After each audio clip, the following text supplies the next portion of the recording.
Good evening.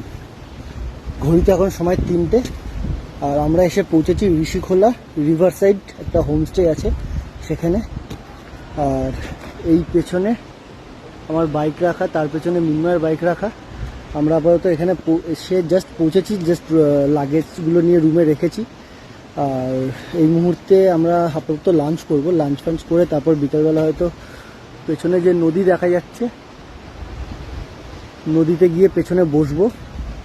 আর এখানে যে প্রপার্টিটা আছে, প্রপার্টিটা খুব সুন্দর একটা প্রপার্টিটা তোমাদের দেখিয়ে দিই ব্যাক ক্যামেরা করে। প্রপার্টিটা হচ্ছে এখানে একটা আন্ডার কনস্ট্রাকশন বিল্ডিং এখন আপাতত হচ্ছে। আর এইটা হচ্ছে আমাদের থাকার জায়গা। ওই ওপরের যে জানলাটা দেখতে পাচ্ছ ওইটা হচ্ছে কি আমাদের রুম। সেখান থেকে ভিউ হচ্ছে এইরকম। বাইকটা দেখালাম, বাইকটা এখানেই আছে। এরকম জায়গা, একটা সুইমিং পুল আন্ডার কনস্ট্রাকশন এটাও হবে।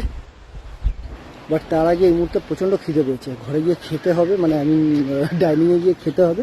খাওয়া দাওয়া করে তারপরে বিকালবেলা নদীর ধারে বসে একটু চিল হবে।